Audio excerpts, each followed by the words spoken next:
Hey guys, welcome back to Devika simple life. কেমন আছো তোমরা সবাই? আশা করছি তোমরা প্রত্যেকেই ভালো আছো এবং সুস্থ আছো। তোমাদের ভালোবাসায় আমিও ভালো আছি। এই ভিডিওটা হচ্ছে চেন্নাই থেকে যখন আমরা বাড়ি আসছিলাম তখনকার ভিডিও। আমরা এখন পৌঁছে গেছি চেন্নাই এয়ারপোর্টে। এই চেন্নাই এয়ারপোর্টটার নাম হয়েছে এখন আন্না এয়ারপোর্ট। আমরা সকাল সকাল রেডি শেডি হয়ে নিয়ে বেরিয়ে পড়েছিলাম বাড়ি যাওয়ার উদ্দেশ্যে। আমাদের ফ্লাইটের টাইম ছিল 9:50। জীবনে এই প্রথমবার আমরা প্লেনে চাপতে চলেছি। আমার তো ভীষণ আনন্দ লাগছে।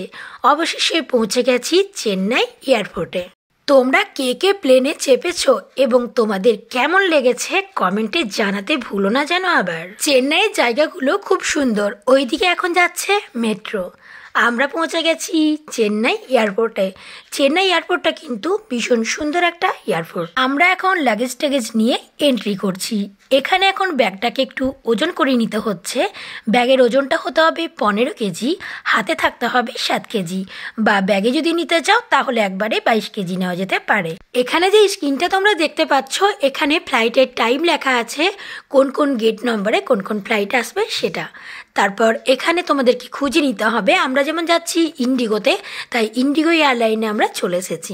এখানে আমরা লাগেজগুলো দিয়ে দিলাম। এবার এই লাগেজগুলো পাবো আমরা অন্ডাল এয়ারপোর্টে, যেখানে আমরা যাচ্ছি। এখানে টিকিটটাকে চেকিং করিয়ে নিয়ে আমরা পেয়ে যাব এখানে বোর্ডিং পাস। এখানে সব এক একটা ব্যাগে স্টিকার লাগিয়ে দেওয়া হচ্ছে। আমরা যেখানে যাচ্ছি আমাদের গন্তব্যস্থানে আমরা চেক করে ব্যাগগুলোকে নিয়ে নিতে পারবো নম্বর অনুযায়ী। এখানে আমরা পেয়ে গেছি বোর্ডিং পাস। এবার চলো যাওয়া যাক। এয়ারপোর্টে রয়েছে কিছু খাবারের দোকান, যেখান থেকে তোমরা কিছু খাবার কিনে খেতে পারবে। তবে এখানে খাবারের দামগুলো একটু বেশি নাই।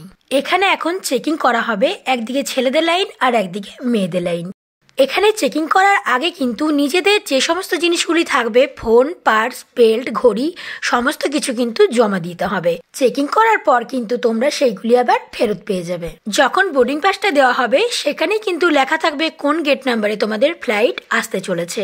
আমাদের যেমন ছিল গেট নাম্বার 1। তাই আমরা এখন এখানে ওয়েট করছি আমাদের ফ্লাইটের জন্য। আর এখান থেকে দেখছি কত কত ফ্লাইট টেক অফ করছে। এই প্রথমবার আমরা ফ্লাইটে যাচ্ছি, আর এই সব কিছু সম্ভব হয়েছে আমার হাজবেন্ডের জন্য। আমাদের যতটা না ইচ্ছা ছিল প্লেনে চাপার, আমার হাজবেন্ডের কিন্তু একটা স্বপ্ন ছিল প্লেনে চাপার, আর সেই স্বপ্নটা এখন পূর্ণ হতে চলেছে। আমরা ভীষণ পরিমাণে খুশি। এখানে কিন্তু চার্জিং পয়েন্টও আছে, যেখানে তোমরা নিজেদের ফোনগুলি চার্জ করে নিতে পারবে। যে ফ্লাইটটা আসার কথা ছিল গেট নাম্বার 1-এ, আমাদেরকে ফোন করে বলা হয়েছে সেটি চেঞ্জ করা হয়েছে এবং গেট নাম্বার 4-এ আমাদের ফ্লাইট চলে এসেছে। চলো এখন এবার প্লেনে ট্রাভেল করতে চলেছি। যে প্লেনগুলি আমরা দেখতাম বাড়ির উঠোন থেকে, যে মাথার উপর দিয়ে আকাশে উড়ে যেত, কত দেখতে ভালো লাগতো, সেই প্লেনে কিন্তু আমরা চেপে পড়েছি অলমোস্ট। এখন এবার আমাদেরকে সিট নাম্বার খুঁজে নিতে হয়েছে। আমাদের সিট নাম্বার ছিল 23ABC। আমরা নিজেদের সিটে বসে পড়েছি।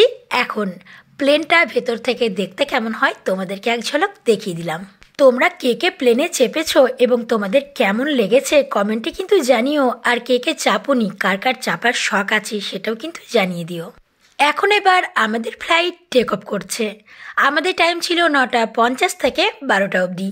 2 ঘন্টায় আমরা পৌঁছে যাব অন্ডাল এয়ারপোর্ট। এবার প্লেনে চাপার অভিজ্ঞতাটা তোমাদেরকে একটু জানিয়ে দিই। প্লেনটা যখন টেক অফ করছিল তখন হালকা হালকা একটু মাথাটা ঘুরবে, তবে ভয় পাবার কিছু নেই, ওই দোলনার মতো আর কি। তারপর যখন অনেকটা ওপরে চলে যাবে তখন তো তোমরা বুঝতেই পারবে না যে প্লেনটা চলছে না থেমে আছে। এত স্পিডে যাওয়া সত্ত্বেও তোমরা ভাববে খুব স্লোলি চলছে, তখন তো কিছু বোঝাই যাবে না।